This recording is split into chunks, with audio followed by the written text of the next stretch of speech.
I would like to welcome, as an individual, J.J. McCullough, and the Association québécoise sur la production médiatique, Hélène Messier, President and Chief Executive Officer.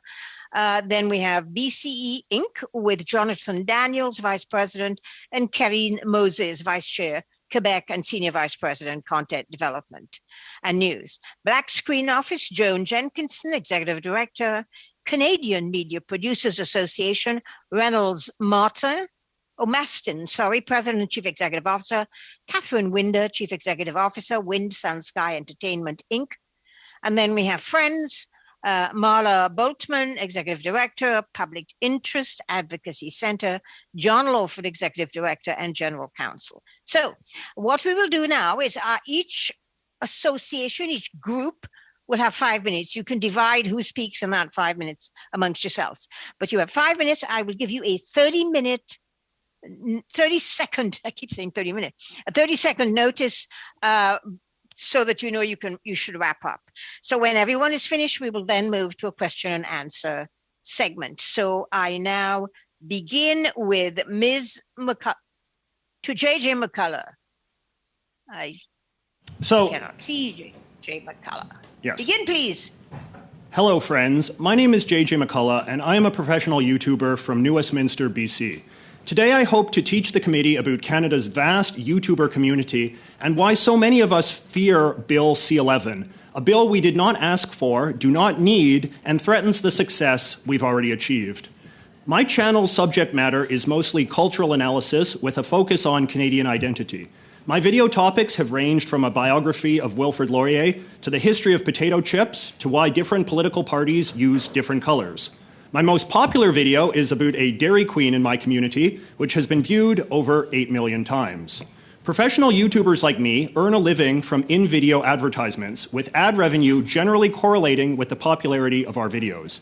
A YouTuber's subscriber count can offer a very rough estimate of their channel's potential audience size. My channel recently passed 750,000 subscribers. In total, my videos have been viewed 230 million times.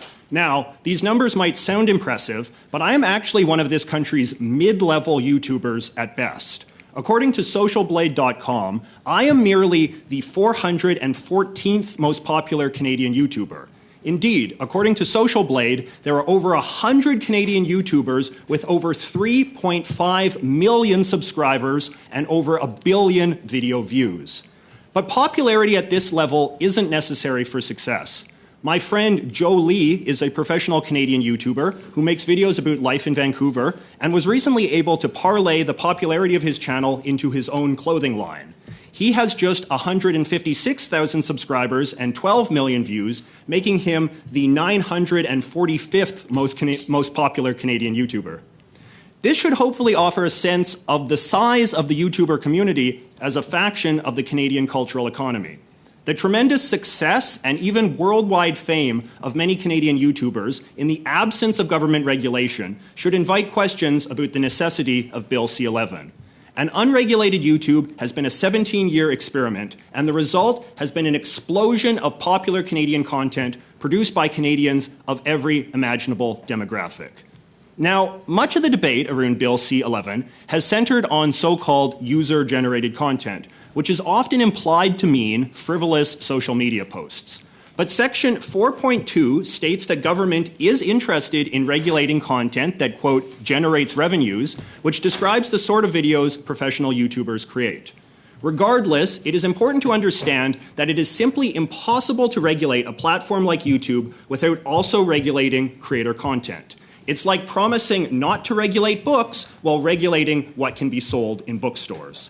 Hence, Section 7 of this bill states that online platforms must, quote, clearly promote and recommend Canadian programming. But what is Canadian programming? We know from the precedent of television that merely having a work produced by a Canadian is not good enough for the CRTC. The nationality of basically everyone involved, from editors to musicians to visual effects artists, must be factored in too.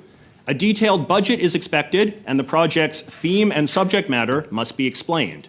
The CRTC website features countless forms TV producers must fill out in order to get their work certified as officially Canadian and thus worthy of promotion on Canada's heavily regulated airwaves. Most Canadian YouTubers shudder at the thought that this could soon be our fate as well.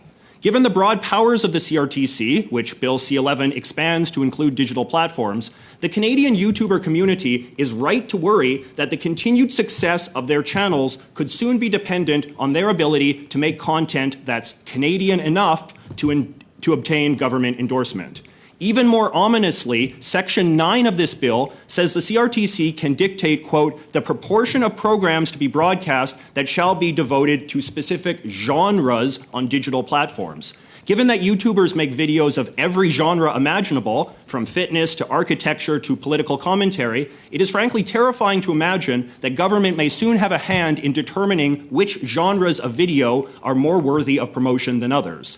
In summary, anyone proud of the tremendous success of Canadians on YouTube should be deeply concerned about the damage Bill C-11 could do to their livelihoods. I also worry that the dreams of the next generation of Canadian YouTubers will become less achievable once they're forced to navigate intimidating new regulatory hurdles my generation did not. But most of all, I fear the damage that will be done to Canada's legacy as a global leader of cultural entrepreneurship once our online creators are forced to make narrowly nationalistic content under duress in order to win the favor of a government in denial of what we've accomplished on our own. Thank you. Thank you.